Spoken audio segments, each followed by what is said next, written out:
Crawford ain't did shit in 154. How y'all want him to fight me? I'm telling you, I'm trying to become undisputed right now. How are we talking about somebody that ain't even fought in the division? How do he just jump from there to there? Like, what connection do he got to this world? Where that tall, lanky motherfucker at? Maybe I'll be the shot caller and make the decisions on who I want to fight next. Pandora, go fight somebody else. I don't know.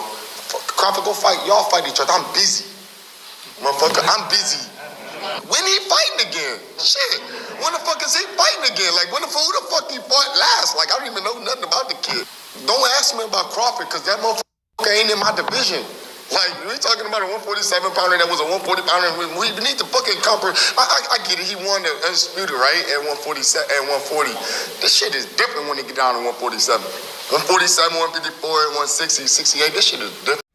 Those are the words of Jermell Charlo, as you heard him say that Crawford needs to fight him or the people in his division. You know, I'm trying to be undisputed right now, which he became undisputed, Jermell Charlo, so that's out.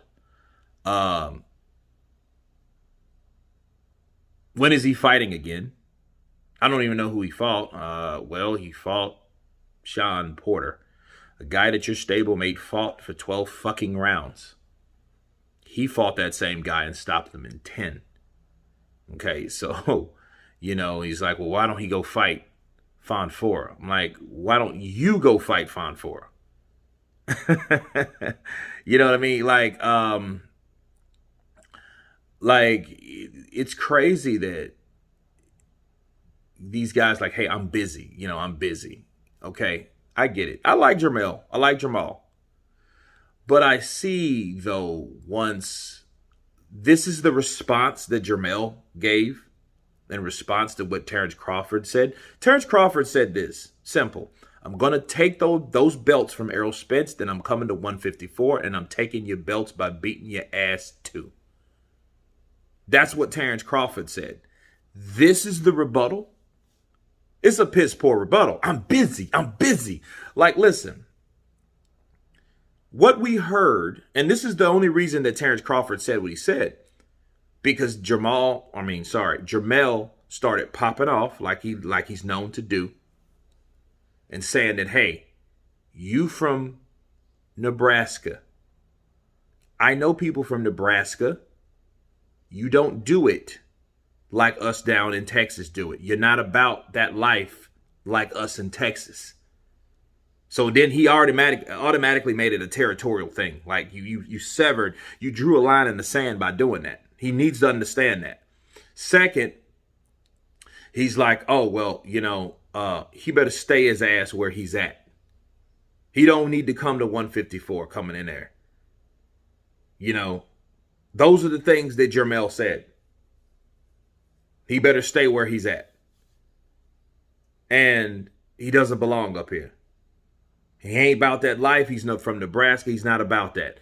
Once Terence Crawford heard that, then that's where Terence Crawford said, you know what? I'm going to whoop your stablemate's ass, Errol Spence, then I'm coming for you. And this is what we get.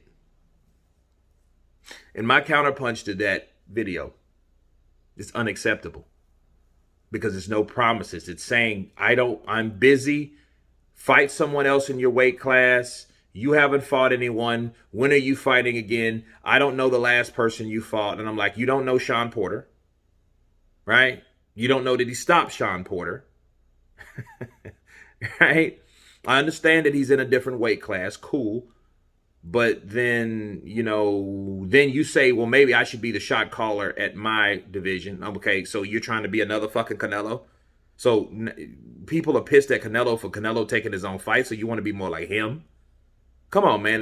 That's not what you're supposed to do.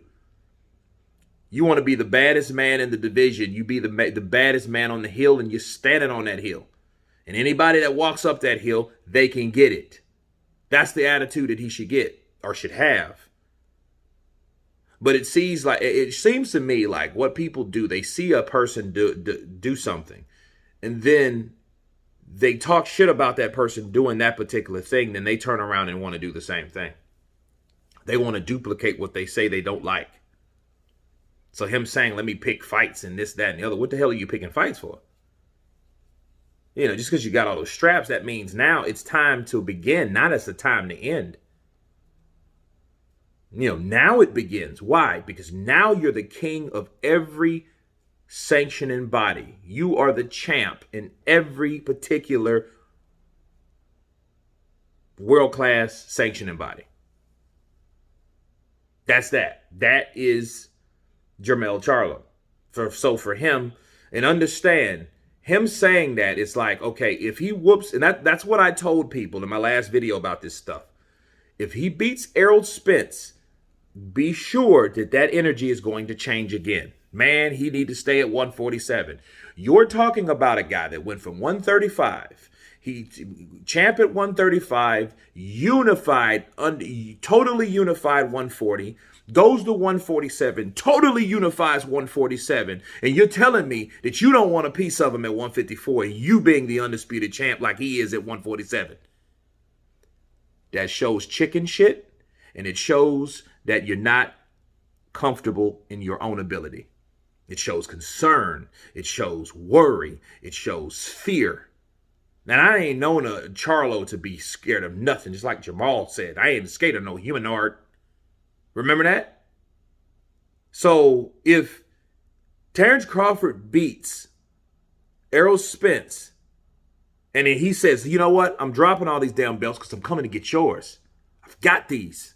I've got 140s, all of 140s, all of 147s. Now I want yours because I don't have to fight nobody else but you. And if we hear some duplicated bullshit like he just said, we know he's scared and we know he's ducking. So we will see if that time comes. You guys tell me what you think of Jermell Charlo's comments towards Terence Crawford. Of course, please subscribe. And you guys been Counterpunch. Peace.